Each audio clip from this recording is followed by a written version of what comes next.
Vlogs. Good morning అందరికీ. ఇలా కొంచెం లేట్ అయిపోయింది, 3 అవుతుంది టైం.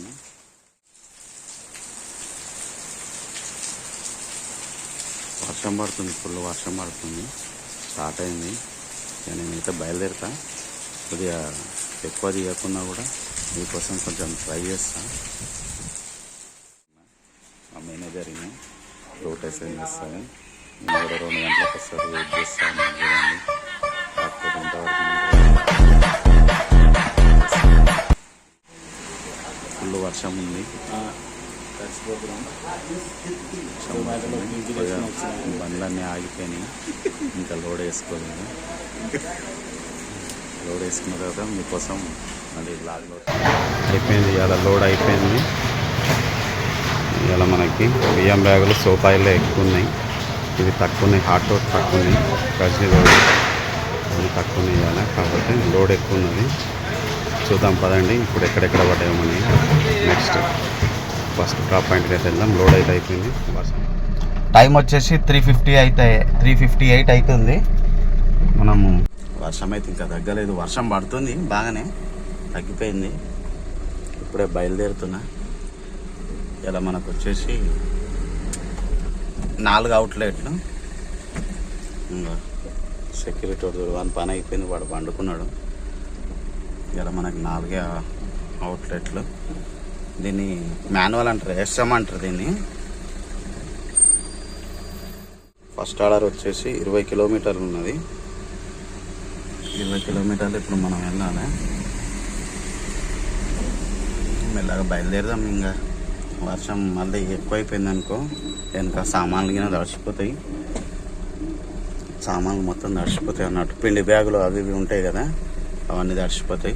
అవన్నీ తడిచినా కూడా మన మీదనే వేస్తారు వాళ్ళు. అంటే ఇప్పుడు డిబిట్ అన్నట్టు ఏంటంటే, మేము లోడ్ చేసినాం కదా, మేము పోయేటప్పుడు మావి మంచిగానే పోయినాయి కదా, మళ్ళీ ఇక అంత పిండి తడిచిపోయింది అనేసి దాని మీద కాస్ట్ ఎంత ఉంటుందో దానికి ఒక 500 ఎక్కువనే ఇస్తారు, కానీ తక్కువ అయ్యారు. అందుకనే మనం జాగ్రత్తగా అవి తడవకుండా తీసుకొని పోవాలి. నేనేమో ఇక మొత్తం దాని మీద కింద ఆ ఖాళీ కాటన్లు అన్నీ కప్పేసిన, ఇక అవి తడవకుండా ఉంటాయి. ఇక మనం చూద్దాం. అన్నీ పోయిన తర్వాత కొంత అందరూ 4 పాయింట్లు అంటే అలా అన్ని 6 to 9 స్లాట్లు ఉంటాయి. దీంట్లో అంతా బేస్ 6 to 9 స్లాట్స్, 8 to 11 అట్లా స్లాట్ టైమింగ్ పెడతారు. ఆ స్లాట్ టైమింగ్లో ఇప్పుడు మాకు తెలిసిన రూట్లో ఏమన్నా ఉంటే హోటల్స్ ఉంటాయి కదా, అవన్నీ మాకు తెలిసినవి ఏమైనా ఉంటే వాళ్ళ ఫోన్ నెంబర్లు కింద తీసుకుంటాము. ఎప్పుడైనా గిట్లనే ఇక జల్దీ అయిపోయేటట్టు చూస్తాము. అందుకే మాకు మ్యాక్సిమం తెలిసినవి పడితే మాకు కొంచెము వీళ్ళు తీసుకుంటారు, వీళ్ళు తీసుకోరు అని మాకు రెస్టారెంట్ పేర్లు చూడంగానే అర్థమైపోతుంది.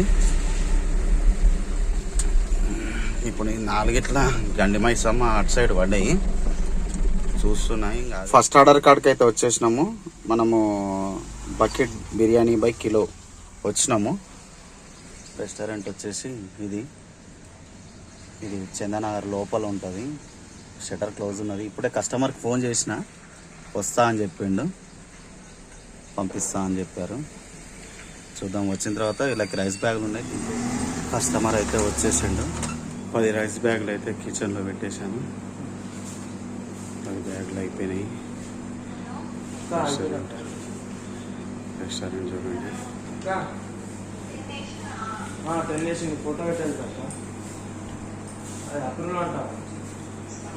ఫోన్ చేస్తుండ్రు అప్రూవల్ కోసం.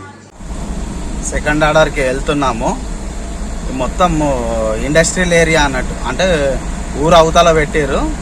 ఇది ఆర్తా ఫుడ్స్ అని, అది బేకరీ అన్నట్టు, బేకరీ లాగా మంచిగా ఉంటుంది, చాలా బాగుంటుంది. కాకపోతే చేసినాం. గేట్ దగ్గర ఉన్నాము, ఆరని కొడుతున్నాం. సెక్యూరిటీ గేట్ తీస్తాడు ఇప్పుడు.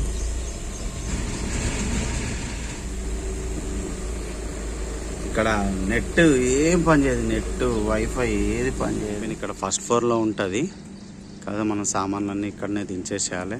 ఆయన వస్తుండంట, చెక్ చేసుకునేట్టు ఆయన వస్తున్నాడు. మన సామాన్లు అయితే చాలా పెడతాడు ఆయన, అన్నీ దింపేద్దాం ఆయన వచ్చే వరకు. మొత్తం దింపేద్దాం. సామాన్లు అన్నీ మోసేసిన, కొంచెం టైం పట్టింది. వెనక రోడ్డు మంచిగా లేదు, దానివల్ల ముందలు పెట్టి మోసే వరకు కొంచెం టైం పట్టింది. ఇది వెనక నుంచి రోడ్, ఇది కిచెన్లకి వెనక నుంచి రోడ్ ఉంటుంది. కాకపోతే అటు సైడ్ రోడ్ అంతా బాగాలేదు, వర్షం మొత్తం వచ్చింది చెక్ చేసుకున్నట్టయింది. ఆయిల్ కాటన్లు, మైదా అన్ని గోదాంలో దింపుకున్నాడు. రెస్టారెంట్లకు తీసుకెళ్తాడు. కొద్దిగా ఇక్కడ మోసుడు తప్పిందిలేండి, ఎందుకంటే ఇక్కడ రివర్స్ పెట్టిన ఇక్కడనే గోదాము, ఇక్కడ నుంచి పైనుంచి గుంజి అవతలకి వేసేసుకున్నాడు. రెడ్ హాట్ బకెట్ బిర్యానీ కొద్దిగా నాకు ఇక్కడ సేవ్ అయింది. 3వ పాయింట్ కాడ ఎంత కష్టపడ్డానో 4వ పాయింట్ కాడ కొంచెం నాకు రిస్క్ అనిపించలేదు, ఎందుకంటే ఇక్కడ రివర్స్ పెట్టిన ఇక్కడ నుంచి అంతా అయిపోయింది. అక్కడ వేసేసిన. కస్టమరు ఎంత తెలివి కల్లోళ్ళు అంటే, ఆయన రెస్టారెంట్ కానీ బుక్ చేశాడు. 5 పిండి బ్యాగులు, 13 రజనీ గోల్డ్ కూరగాయలు చిల్లరి హాట్ బకెట్ బిర్యానీలో దింపిన. మీకు వీడియోలో చూపెట్టాను కదా, అన్నీ దింపేసిన తర్వాత నేను గోదాం ఇది కాదు వేరేది ఉంది అన్న. వేరేది ఎక్కడన్నా మీ హెల్పర్ ఆయన పనిచేస్తే ఆయనే ఇదే అన్నాడు కదా అని నేను చెప్పాను. చెప్తే ఆయన ఏమంటాడు, గోదాం ఇది కాదు 2 గోదాంలో ఆయనకు తెలియదు గోదాం ఏదో అని చెప్తున్నాడు. మరి ఎక్కడన్నా నేను ఆల్రెడీ దింపేసిన కదా అని చెప్తే ఆయన ఏమంటాడు, దింపేస్తే నాకు సంబంధం లేదు, నేను గోదాంలో అన్నా ఇక్కడ సామాన్లు ఖరాబ్ అయిపోతాయి అని అంటుంది. ఏమన్నా నెక్స్ట్ టైం నుంచి అక్కడనే దింపుతలే మరి అని నేను అన్నా. అంటే సరే నీకు ఎక్స్ట్రా పైసలు ఇస్తా, కొద్దిగా ఇవన్నీ వాళ్ళు వేసుకొని మళ్ళీ అక్కడికి వచ్చి ఇవన్నీ అన్లోడ్ చేద్దా అంటాడు. సరే ఇవాళ సండే కదా, మనకి ఏమన్నా ఖర్చులకి అవసరం వస్తాయిలే, ఆల్రెడీ డెలివరీ కొట్టేసినాం కదా అనేసి నేనేం చేశాను, ఇక మళ్ళీ అన్నీ బండ్లో వేసుకొని వెళ్తే అది గోదాం కాదు, మన్ను కాదు. అదేంటిదంటే కిరాణం షాపు ఏంటిది, ఇప్పుడు కిరాణం షాప్ అయిన దగ్గర మనోరు దొరకబట్టి గిరాకీ అర్థమైందా, గిరాకీని దోలాడేసి ఆయన ఏం చెప్తున్నాడంటే, నేను బుక్ చేయలేక నేను అడిగాను అన్నట్టు, ఈ హాట్ బకెట్ బిర్యానీ ఓనర్ లేనప్పుడు అడిగాను, మరి ఏంటిదన్నా మీది కాదు గోదాం అంట కదా అని అంటే, గోదాం కాదు ఏం కాదు, నేను నాకు ఫుడ్ లైసెన్స్ లేదు, దానివల్ల నేను అతన్ని అడిగాను, ఆయన వచ్చి నన్ను అడిగిండు ఇది ఎన్ని కావాలి రజనీ గోల్డ్ మైదా ఎన్ని కావాలంటే నేను చెప్పాను నాకు అవి 5 ఇవి 10 కావాలని చెప్పాను అని చెప్పాడు. సరే కదా అనేసి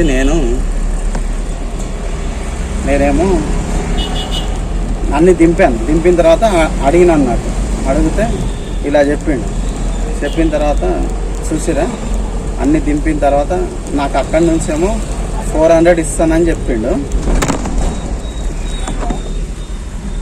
400 ఇస్తానని చెప్పాడు. మళ్ళా వీడికి వచ్చిన తర్వాత 250 కొట్టాడు. నేను నాతో ఇక బైస్ పెట్టుకుంటున్నాడు. నేను అక్కడ దింపద్దని చెప్పిన, ఇక్కడనే దింపమని చెప్పిన. అది సర్లే ఇక ఏం చేస్తాం అనేసి ఆ 250 తీసుకొని వచ్చేస్తున్నా. ఇలా ఉంటుంది. అందుకే అన్నారు, తెలివి ఉన్నోడు ఎక్కడైనా బతుకుతాడు, గొడ్డు కష్టం చేసినోడు ఎప్పటికీ బతకలేడు. వాడు గొడ్డు కష్టం చేసుకుంటూనే ఉండాలి, గొడ్డు కష్టం చేయాలి. సాయంత్రం కాగానే ఇంకా కష్టం చేసి వచ్చినందుకు ఏం చేస్తారో మీకు తెలుసు కదా. తెలిస్తే కామెంట్ చేయండి, లైక్ చేయండి, షేర్ చేయండి. ఈ బ్లాగ్ ఇక్కడ వరకు కంప్లీట్ అయ్యింది. తిరిగి రేపు కలుసుకున్నాము.